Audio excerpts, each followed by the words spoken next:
Hello बच्चों, how are you. तो आज हम सीखने वाले हैं horizontal projection from height and you must know that horizontal projection from height is certain type of projectile motion and it is motion under gravity. तो इसको कोई बहुत ज़्यादा घबराने की ज़रूरत नहीं और सिंपली आप इसको रिजॉल्व कर सकते हैं। तो सबसे पहले हम कंसीडर करेंगे, देखिए एक टावर और लेट्स से इस टावर के ऊपर से एक टावर है जो ज़मीन पर बनाया गया है और इस टावर की जो हाइट है वो कुछ h इतनी है। और समझिए कि इस टावर के टॉप से हमने किसी ऑब्जेक्ट को हॉरिजॉन्टल डायरेक्शन में प्रोजेक्ट किया विथ इनिशियल वेलोसिटी u। तो जब आप लोगों ने इसको हॉरिजॉन्टल डायरेक्शन में प्रोजेक्ट किया तो वो सीधे सीधे ही नहीं जाता रहेगा, because gravity pulls it down और उस पुल की वजह से ऑब्जेक्ट की जो मोशन होगी वो इस तरह से होगी और फिर वो ज़मीन पर जाकर गिरेगा। तो यहाँ पर एक बात आप याद रखेंगे कि जब वो ऐसे ट्रैजेक्टरी फॉलो करता हुआ ज़मीन पर जाकर गिरेगा तो इसकी ये जो मोशन है, this is the combination of its motion along the X axis as well as along the Y axis. और आप लोगों को ये पता होना चाहिए कि ये मोशन अंडर ग्रेविटी होने की वजह से entire force and the acceleration acting on it is in a vertically downward direction and therefore the horizontal direction में acceleration जो पार्टिकल के ऊपर एक्ट होगा वो जीरो होगा और हॉरिजॉन्टल डायरेक्शन में पार्टिकल के ऊपर एक्सेलरेशन जीरो होने की वजह से हॉरिजॉन्टल डायरेक्शन में पार्टिकल की वेलोसिटी चेंज नहीं होगी और इसीलिए through out the motion horizontal direction में पार्टिकल की जो वेलोसिटी है वो कांस्टेंट बनी रहेगी और हम कहेंगे let's say ux must be equals to u। लेकिन अगर हम वर्टिकल डायरेक्शन में पार्टिकल के वेलोसिटी के कंपोनेंट की बात करेंगे तो ये डेफिनेटली चेंज होता रहेगा, because you know that the acceleration due to gravity is acting in a vertically downward direction. Now you tell me, let us think about the time taken by the particle to reach to the ground. Particle को जमीन पर गिरने के लिए कितना time लगेगा इसके बारे में हम सोचेंगे। तो सोचिए, जब पार्टिकल यहां से आप लोगों ने इस डायरेक्शन में फेंका तो एट दैट टाइम इसकी एंटायर वेलोसिटी जो थी वो हॉरिजॉन्टल डायरेक्शन में थी और इसीलिए इसकी initial velocity in a vertical downward direction जो है वो जीरो थी और इनिशियल वेलोसिटी इन हॉरिजॉन्टल डायरेक्शन जो है वो u थी, जो हमेशा u ही बनी रहेगी। अब जब वो ऐसा ट्रेवल करते हुए जमीन पर जाकर गिरेगा तो वर्टिकल डायरेक्शन में वो डिस्टेंस ट्रेवल करेगा h इतना और हॉरिजॉन्टल डायरेक्शन में वो डिस्टेंस ट्रेवल करेगा लेट्स से कुछ r इतना।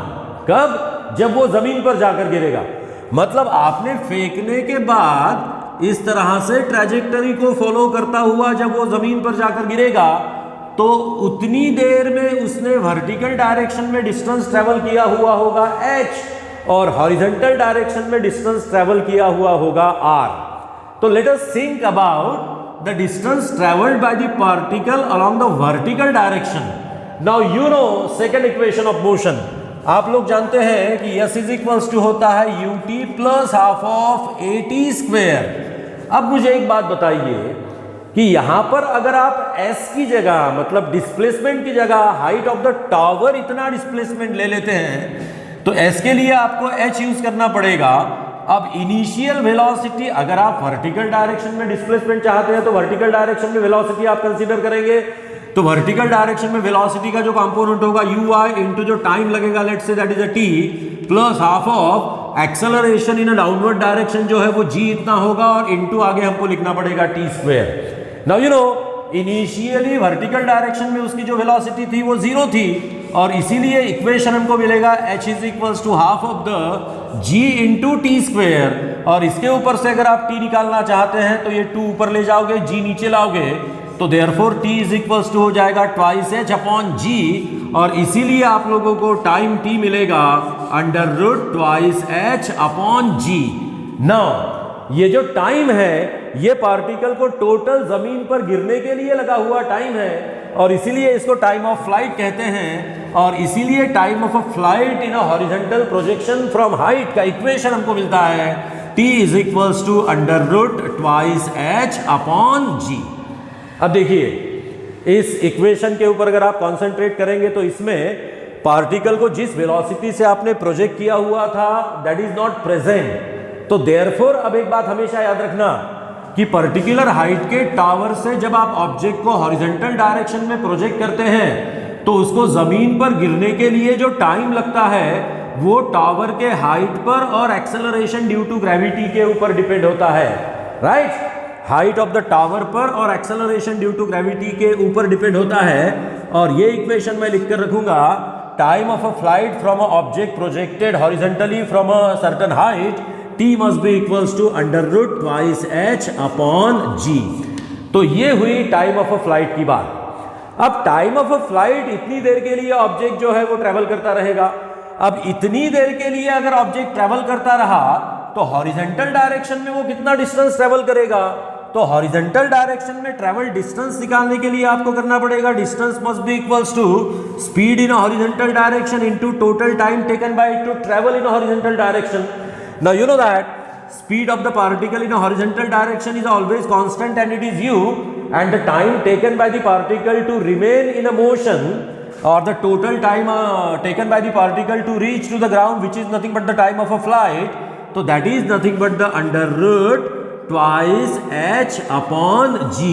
और इसीलिए रेंज ऑफ द प्रोजेक्टाइल का जो इक्वेशन होगा that range of the projectile must be equals to आएगा आपके पास u into under root twice h upon g। समझ में आया? तो फिर इस तरह से बिल्कुल सिंपली आप हॉरिजॉन्टल प्रोजेक्शन फ्रॉम हाइट को डिस्कस कर सकते हैं। अब यहां पर मैं आप लोगों को एक ट्रिकी प्रॉब्लम सॉल्व करके बताऊंगा। ऐसा इमेजिन करिए, चलो हम इसको हटा देते हैं।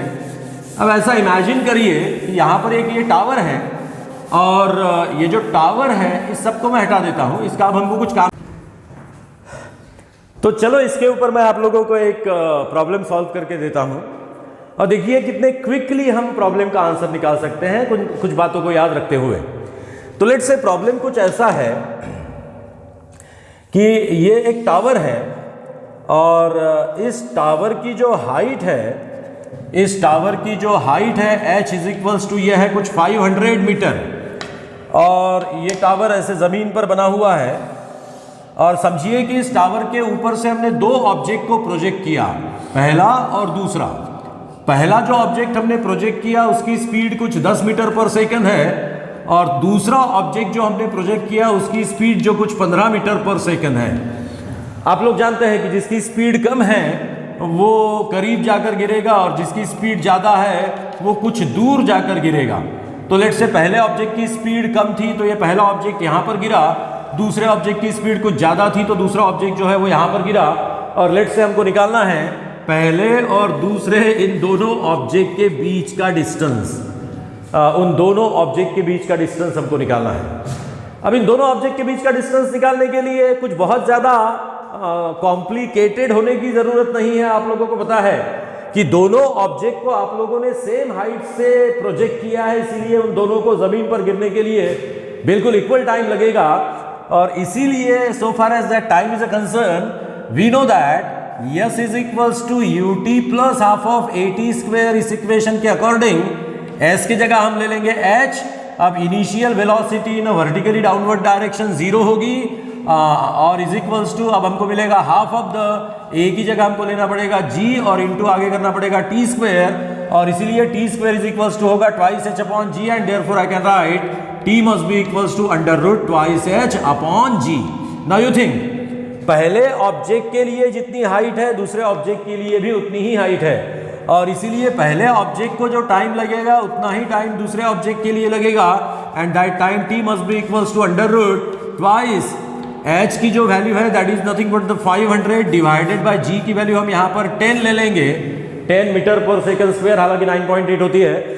एनीवे 0 0 हो जाएगा कैंसिल तो हमको मिलेगा t must be equals to under root 2 into 50 that must be equals to 100 and t is equals to root of 100 तो that must be equals to 10 second. मतलब देखिए पहले ऑब्जेक्ट को भी जमीन पर गिरने के लिए 10 सेकंड लगे और दूसरे ऑब्जेक्ट को भी जमीन पर गिरने के लिए 10 ही सेकंड लगे। अब पहला ऑब्जेक्ट इन 10 सेकंड में कितना डिस्टेंस ट्रेवल करेगा हॉरिजॉन्टल डायरेक्शन में? तो पहला ऑब्जेक्ट इन 10 सेकंड में जो हॉरिजॉन्टल डिस्टेंस ट्रेवल करेगा वो डिपेंड होगा उसके हॉरिजॉन्टल वेलोसिटी पर, और दूसरे ऑब्जेक्ट ने हॉरिजॉन्टल डायरेक्शन में 10 सेकंड में ट्रेवल किया हुआ डिस्टेंस जो है वो उसके हॉरिजॉन्टल वेलोसिटी के ऊपर डिपेंड होगा। तो अगर हम पहला ऑब्जेक्ट जो डिस्टेंस ट्रेवल करता है उसको r1 कहते हैं और दूसरा ऑब्जेक्ट जो डिस्टेंस ट्रेवल करता है उसको अगर हम r2 कहते हैं, और हमको अगर इन दोनों के बीच का डिस्टेंस निकालना है तो आई can right distance between the first object and the second object when they falls on the ground must be equals to total distance traveled by the second object along the horizontal direction minus total distance traveled by the first object along the horizontal direction. Now distance traveled by the second object along the horizontal direction is nothing but its horizontal speed into total time taken by it, or minus distance traveled by the first object in a horizontal direction throughout the total time is nothing but the velocity of that object in a horizontal direction into time taken by the object to travel. Now you know that x12 must be equals to, you know that t2 and t1 are the same and that is nothing but the t, so therefore you can write here u2 minus u1 into t. Now u2 is nothing but the 15 minus u1 is nothing but the 10 into t is nothing but the 10. Now you know that 15 minus 10 is nothing but the 5 into this is 10, so therefore your answer must be equals to 50 metre. तो इसीलिए अगर एक को आपने 15 metre पर second से और दूसरे को अगर आपने 10 मीटर पर सेकंड से प्रोजेक्ट किया 500 मीटर हाइट के टावर से, तो जब वो जमीन पर गिरेंगे तो उन दोनों के बीच का जो डिस्टेंस होगा वो 50 मीटर होगा। तो इस तरह से बिल्कुल विदाउट एनी कॉम्प्लिकेशन ये प्रॉब्लम आप सॉल्व कर सकते हैं। इस चैनल को सब्सक्राइब करना ना भूलें ताकि ये सब वीडियोस मैं आप तक पहुंचा सकूं और आप लोगों को इसका बेनिफिट हो।